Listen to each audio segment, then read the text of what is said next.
자, 우리 계속 하십시다. 우리 세 번째, 하나님 나라의 위임령에 대해서 생각해 보십시다. 진정으로 주님이 오시기를 바라면 온 세상에 복음을 전하기 위한 모든 노력을 다해야 되겠죠. 우리가 그런데 하나님의 말씀을 너무 가볍게 여기는 것은 아닌가 우리가 생각해 봐야 되겠습니다. 하늘과 땅의 모든 권세를 우리에게 주셨습니다. 이것이 하나님 나라의 복음입니다. 그리스도는 사탄의 권세를 빼앗으셨죠. 이 악한 세대는 그리스도 안에서 앞으로 올 세대에 공격을 받았습니다. 그리고 모든 권세는 이제 그리스도의 것입니다. 모든 권세가 그리스도의 것이기 때문에 너희는 가서라는 그런 왕의 명령이 우리에게 주어졌다는 겁니다. 이제 그분은 하늘을 다스립니다. 땅을 다스립니다. 그리고 역사를 다스립니다. 그래서 교회 안에서 또 교회를 통해서 이 땅에 그분의 통치를 보이고 계신다는 거예요. 그리스도는 세상 끝날까지 우리와 함께 일하십니다. 우리는 하나님의 날이 오기만을 기다릴 뿐 아니라 그 날이 오는 것을 앞당길 수도 있다는 겁니다. 이게 우리의 선교라는 거죠. 마태복음 24장 14절을 보면 이 천국 복음이 모든 민족에게 증언되기 위하여 온 세계 전파되리니 그제야 끝이 오리라. 자, 이 말씀에는 세 가지 의미가 있습니다. 첫째는 천국 복음, 하나님 나라의 메시지가 있다는 것이고요. 둘째는 그러면 인간의 역사는 어떤 의미가 있느냐 하는 거죠. 셋째는 그럼 재림의 시간에 대한 단서가 있다는 겁니다. 자, 첫 번째로 하나님 나라의 그러면 메시지가 뭐냐? 하나님 나라의 그 메시지. 첫째, 그 그리스도가 하나님의 원수를 이기고 승리하셨다는 이 좋은 소식, 이게 복음이죠. 그래서 이게 모든 민족에게 증거되기 위해서 온 세상에 알려져야 된다는 겁니다. 이게 선교 사명입니다. 이것은 인간 역사의 의미와 목적을 확실하게 보여주는 아주 중요한 구절입니다. 믿는 우리는 하나님 나라 메시지가 있다는 겁니다. 마귀가 정복되었고 죽음도 정복되었고 죄도 정복되었고 이미 하나님 나라가 시작됐기 때문에 이제는 마귀에게 속지 말고 누구든지 예수를 믿는 자, 하나님 나라의 왕이신 모든 권세를 가지신 그 예수를 믿는 자마다 하나님 나라로 초대받아 하나님 나라를 누릴 수가 있다는 메시지가 있다는 겁니다. 자, 그래서 우리를 뭐라고 불러요? 너희는 편지다 그렇죠. 우리의 영에 쓴 하나님의 편지라는 거예요. 세상 사람들은 우리를 보고 하나님의 메시지를 읽을 수 있어야 된다는 거죠. 메시지가 있냐는 거예요. 우리 안에 하나님 나라의 메시지, 천국 복음이 있느냐 하는 겁니다. 자, 두 번째는 그러면 역사는 어떤 의미가 있냐는 거죠. 인간인 신자가 왜 이 세상에 있습니까? 우리 인간은 어디로 가고 있습니까? 인류에게 어떤 목표를 가져다 줄 의미, 목적, 운명이라는 게 있습니까? 자, 이 역사의 궁극적 의미는 역사 속에서 하나님이 취하신 행동에서 발견해야 됩니다. 그 행동은 성경에 기록되어 있죠. 하나님이 역사 속에서 일하지 않으셨다면 무수한 세월 동안 일어난 사건들은 아무것도 아니에요. 그러니까 수많은 사건들이 목적 없이 이렇게 발생했다, 없어졌다 하는 것밖에 안 될 겁니다. 그러나 하나님의 말씀 속에 나타난 기본적 사실은 하나님은 말씀하는 분이라는 거고요. 하나님은 역사 속에서 구속을 위해 일하셨다는 겁니다. 그리고 신적 행동을 통해 하나님이 정하신 목표를 향해 이끌고 가신다는 것을 가르쳐 줍니다.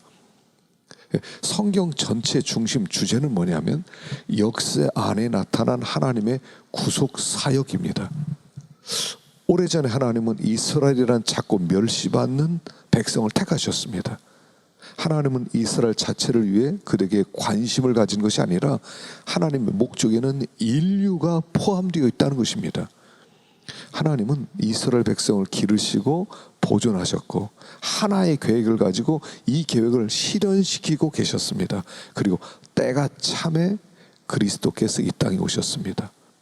그리스도께서 오셨을 때 하나님은 이스라엘을 통해 열방을 구속하시려는 목적에서 첫 번째를 달성하신 것이었습니다.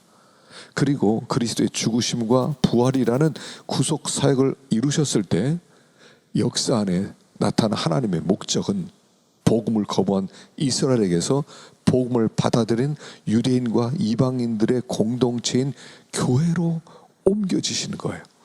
그리고 교회에게 사명을 주시고 하나님 나라의 복된 소식을 온 세상에 전달하게 하셨습니다. 하나님은 우리 같은 죄인들에게 역사 속에서 그분의 목적을 수행할 책임을 맡기셨다는 엄청난 사실이 있다는 거예요. 왜 그렇게 하셨습니까? 그리고 2000년이 지났는데 그 목적이 아직도 완전히 성취되지 않았습니다. 이게 하나님의 계획이에요. 이것은 우리가 이 세상에서 일어나는 어떤 일보다 더 중요한 일을 맡고 있다는 것입니다. 영원의 관점에서 보면 교회 선교가 어떤 군대 진군보다 훨씬 더 중요하다는 겁니다. 세계 각국의 수도의 활동보다 더 중요하고요. 인류 역사를 위한 하나님의 궁극적 목적은 선교의 성취 여부에 따라 결정되기 때문이라는 겁니다. 여러분 계시록 2장과 3장에는 교회에 관한 말씀이 나오죠. 그 계시록이란 책은 하나님의 구원 계획에 관한 모든 스케줄이 나온 책입니다. 그리고 이 책에 그 1장 서론을 지나가면 2장부터 바로 교회 얘기가 나와요. 2장과 3장이 교회 얘기죠. 그리고 그 교회가 어떻게 승리할 것인가를 말씀하고 있어요. 승리하기까지 수많은 사건들이 있을 것입니다. 그리고 그것이 6장에서 18장까지 나와요. 그리고 19장에 교회의 승리가 나오죠. 이 계시록을 통해 말씀하는 것은 역사의 중심에 교회가 있다는 거예요. 그리고 하나님 나라가 어떻게 완성될 것인가가 나온다는 겁니다. 모든 역사는 하나님의 구원을 위하여 교회를 위하여 존재한다는 사실입니다. 이게 역사의 의미라는 거예요. 자, 세 번째로 그러면 하나님 나라의 완성의 시간이 언제냐는 거죠. 여기 그제야 끝이 오리라 하는 주제는 하나님 나라가 언제 올 것이냐 하는 겁니다. 물론 종말이 언제 올지 모릅니다. 그러나 확실한 것은 교회가 세계 복음화 과업을 완수할 때 그리스도가 다시 오시리라는 것입니다. 어마어마한 얘기죠. 다른 얘기로 이렇게 표현할 수 있을 거예요. 재림의 시간을 인간에게 맡기셨다 하는 뜻이 될 수도 있다는 겁니다. 하나님 우리에게 그 과업을 계속하고 완성시킬 임무를 맡기셨습니다. 생각해 보세요. 이제 이 세상의 역사의 종지부를 찍을 그 시간을 우리들에게 맡겼다는 겁니다. 얼마나 놀라운 말입니까? 우리는 어느 시대보다 이 선교의 종착점에 훨씬 더 가까이 와 있죠. 어느 때보다 과학기술이 더 발전하였고요. 그 많은 기술은 전 세계에 복음을 전파하는 과업을 촉진시켜 줄 수 있다는 거예요. 지금 많은 나라가 전도의 문을 닫고 있습니다. 물론 그렇습니다.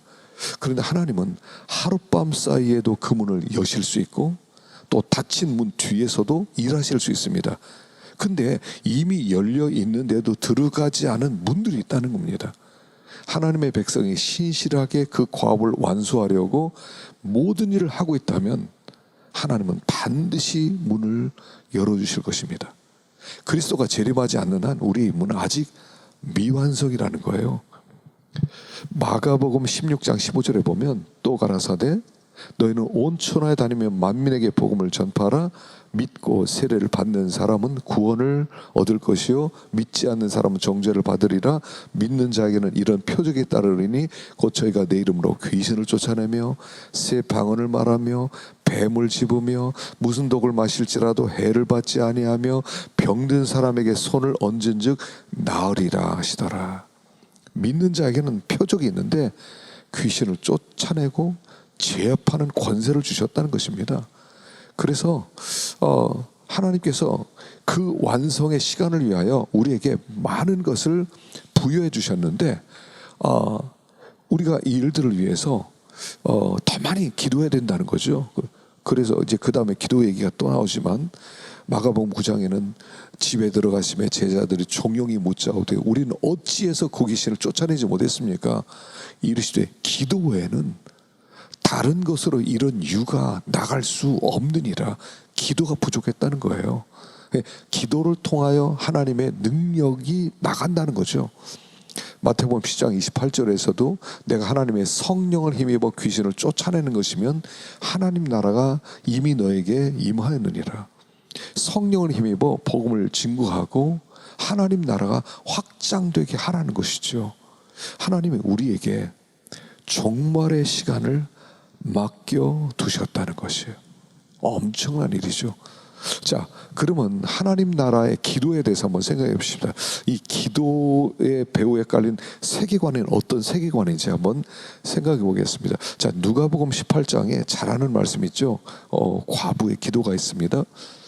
이르시되 어떤 도시에 하나님을 두려워하지 않고 사람을 무시하는 한 재판장이 있는데 그 도시에 한 과부가 있어 자주 그에게 가서 내 원수에 대한 나의 원한을 풀어주소서 하되 그가 얼마 동안 듣지 아니하다가 후에 속으로 생각하되 내가 하나님을 두려워하지 않고 사람을 무시하나 이 과부가 나를 번거롭게 하니 내가 그 원한을 풀어주리라.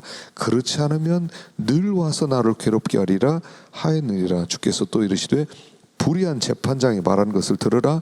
하물며 하나님께서 그 밤낮 부르짖는 택하신 자들의 원한을 풀어주지 아니하시겠느냐? 그들에게 오래 참으시겠느냐? 자, 우리가 이 기도, 그 과거의 기도를 다시 한번 살펴봐야 돼요. 그냥 불의한 재판장에 계속 끈질기게 가서 원한을 풀어주었다. 그러니까 하나님께 우리가 끈질기게 나가면 하나님이 들어주신다 하는 기본적 의미도 있어요. 그러나 여기에 과부의 간청하는 기도의 본질에 뭐가 있냐면 기도는 본질적으로 반역이라는 거예요. 타락한 세상에 대한 반역, 완전히 비정상적인 것을 정상적인 것으로 받아들이기를 끊임없이 거부한다는 의미가 있다는 겁니다. 부정적으로 말하면 그것은 하나님이 원래 세우신 표준과 조화되지 않은 모든 의지에, 모든 계획, 모든 해석, 모든 그런 결정들을 거부하는 것. 이 재판관이 하나님을 두려워하지 않고 사람을 무시하는 재판장이었다는 거예요. 불의한 재판장이었다는 거예요. 그가 하는 일이 그 하나님에 대한 그가 복종히 하는 것이 아니라 하나님이 만든 세상에 대해서 그는 끝없이 악을 만드는 사람이었는데 거기에 대한 반역을 했다는 거예요. 기도 자체는 선과 악 사이에 메울 수 없는 틈이 있는데 그 악은 선의 정반대라는 선포죠. 그 반대로 말하면 현상이나 삶을 있는 그대로 받아들이는 것, 삶에서 일어나는 일들의 불가피성을 인정하는 것은 하나님의 관점을 포기하는 거예요. 그러니까 성경적인 하나님의 관점과 간청 기도를 순식간에 망가뜨리는 것은 체념입니다. 그래서 항상 기도하고 낭망치 말아야 한다고 하시므로 현실 그대로 받아들이지 말아야 된다는 것을 단정하고 있다는 것입니다. 자, 세속주의자들은 현실 그대로 세상과 타협하고 사물을 있는 그대로 받아들여야 된다고 주장합니다. 그러니까 우리 삶을 구성할 중심축이 되는 어떤 다른 대상을 찾는 것은 무의미하며 도피주의적이라는 겁니다. 그런 사람들은 간청하는 기도의 대상인 하나님을 부적절한 존재로 만들어버리는 거예요. 뭐 하나님이 계시든 안 계시든 하나님은 그 무엇도 변화시키지 않는다. 그냥 마지막 날 변화된다라고 생각하는데 그게 아니라는 거예요. 왜 우리가 기도하지 않습니까? 한마디로 말하면 기도가 어떤 변화를 가져오리라고 믿지 않기 때문이라는 거예요. 우리 상황은 결코 변하지 않을 것이고 또 앞으로도 그럴 것이다. 그러니 이 세상은 어쩔 수 없다고 체념하고 그냥 기다리고 있는 거. 그래서 어쩌면 우리는 자포자기한 채로 낭망한 채로 그냥 하나님이 알아서 해주시겠지, 하나님의 뜻을 이루시겠지 하면서 기도하지 않고 있는 것은 아닌가. 이 누가복음 18장 과부의 간청하는 기도는 불의한 재판장에게 타협하지 않고 굴복하지 않았다는 것입니다. 우리는 세상에 증거할 때나 하나님 앞에서 기도할 때나 어떤 이 땅을 향한 분노를 잃어버렸어요. 하나님의 분노는 이 세상의 잘못된 것에 대한 하나님의 반대 의사거든요. 하나님의 의로운 분노가 없다면 우리는 세상에서 도덕적으로 살아야 될 이유가 없어요. 하나님 나라는 왕의 주권이 인정되는 것입니다. 예수 안에서 오랫동안 기다리던 내세가 도래했습니다. 예수 안에서 또한 예수님을 통해서 또 메시아가 세상에 오신 것입니다. 그렇다면 그리스도인이 된다는 것은 단순한 종교적 경험만을 갖는 것이 아니라 왕이신 예수에게 속하고 그분을 섬기는 것을 의미합니다. 십자가에 달리신 그분의 아들의 시대가 밝아오고 있어요. 그러면 우리 기도는 단순한 개인적 관심사를 넘어서 하나님이 관심을 갖고 있는 모든 인간의 삶으로 지평을 넓혀야 된다는 거예요. 복음이 우주적인 것이라면 우리의 기도 역시 국지적인 것이 될 수 없다는 거예요. 그러면 우리는 이 세상을 세상의 잘못된 것에 반대하고 올바른 것에 찬성하는 어떤 소송 사건이 이루어지는 그런 법정으로 봐야 된다는 거죠. 우리 기도가 미약한 이유는 이걸 잊어버리기 때문이에요. 이를 회복하지 못하면 하나님 앞에서 우리의 그리스도인의 역할을 끈질기게 다하지 못한 것입니다. 하나님이 그 밤낮 부르짖는 택하신 자들의 원한을 풀어주지 아니하겠느냐? 저에게 오래 참으시겠느냐? 내가 너에게 이르노니 속히 그 원한을 풀어주리라 라고 말씀합니다. 우리가 불의한 세상에 끊임없이 도전을 해야 돼요. 그리고 이 세상의 변혁을 이루어 갈 수가 있어요. 자, 그러면 우리가 어느 정도까지 이 땅에 대한 반역을 해야 되느냐? 이건 끝부분에 가서 제가 다시 한번 말씀을 드리겠습니다. 자, 그러면 예수님은 어떤 메시아로 오셨느냐는 겁니다. 어떤 메시아로 또는 오고 계십니까? 자, 첫째, 주의 날이 온다는 거죠. 말라기서는 심판의 날이 임박했음을 경고하죠. 엘리야가 올 것이고 언약의 사자가 그 날을 시행할 것입니다. 이 사자는 갑자기 성전에 와서 새로운 시대를 시작할 것인데 이스라엘 백성만을 위해서가 아니라 전 세계를 위해서 그렇게 할 것이다 그랬습니다. 자, 말라기 3장 1절을 보면 만군의 여호와가 이르노라 보라 내가 내 사자를 보내리니 그가 내 앞에서 길을 준비할 것이요 또 너희가 구하는 바 주가 갑자기 그의 성전에 임하시리니 곧 너희가 사모하는 바 언약의 사자가 임하실 것이라. 그가 임하시는 날을 누가 능히 당하며 그가 나타나신 때 누가 능히 서리요 그는 금을 연단하는 자의 불과 표백하는 자의 잿물과 같을 것이다. 자, 다가올 심판을 주의 날이라고 불렀다는 거죠. 그날은 크고 두려운 날이 될 것입니다.